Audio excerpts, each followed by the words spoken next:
Aujourd'hui, on parle de produits québécois avec mon ami Martin de chez Chic Nautique. La cire pour les bateaux, il y en a, puis c'est un peu compliqué. Est-ce que tu peux m'aider un peu à découvrir tout ça? T'as absolument raison. Écoute, que ça soit bateau, auto, c'est vrai que sur le marché, on entend des nouveaux termes, hein? Polymère, céramique. Écoute, chez Chic Nautique, on en a 4.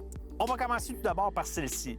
La cire rapide. La cire rapide, ce qui est le fun, c'est qu'on l'utilise dans son bateau pour la rendre beau. Impressionnant à visite.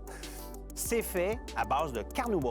Dans notre cas, on a ajouté une petite touche de siloxane, qui est un silicone qui permet aussi de sceller et de protéger, bien sûr, avec la petite touche de protecteur UV, qui est primordiale.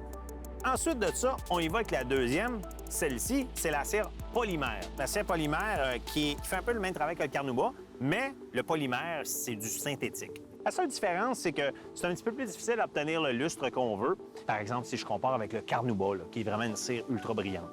On monte encore un petit peu de niveau. Celle-ci, très populaire au niveau des motos marines.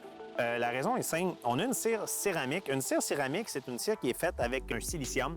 Donc, on peut comparer ça un petit peu avec le quartz. C'est ce qui fait que la cire céramique est très durable quand elle est séchée. On la vend pour les motos marines. La raison est simple.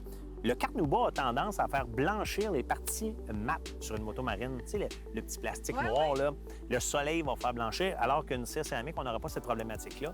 Et maintenant, c'est une cire, on y va avec la crème de la crème. Ça peut paraître une petite bouteille d'eau, mais c'est pas le cas. C'est la céramique qu'on va appeler de la céramique pure. Ça demande un peu plus de travail à l'application, mais sur une boisson, on va chercher quand même une durabilité qui va aller de 1 an et demi à 2 ans.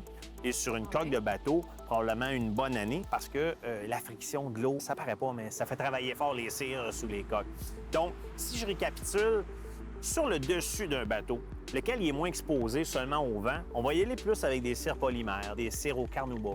Tout ce qui est dessous la coque, ligne de flottaison, finalement, tout ce qu'on voit pas beaucoup, là, on va y aller avec des cires céramiques parce qu'on va le faire juste une fois. Puis, ce qui est toujours l'idéal, on va utiliser une microfibre ultra douce pour aller chercher un maximum de gloss ou de lustre. Bon, ben maintenant, on sait ce qu'on a à faire pour faire notre entretien de bateau. Gros merci, ça m'a vraiment aidé à vraiment démystifier les produits.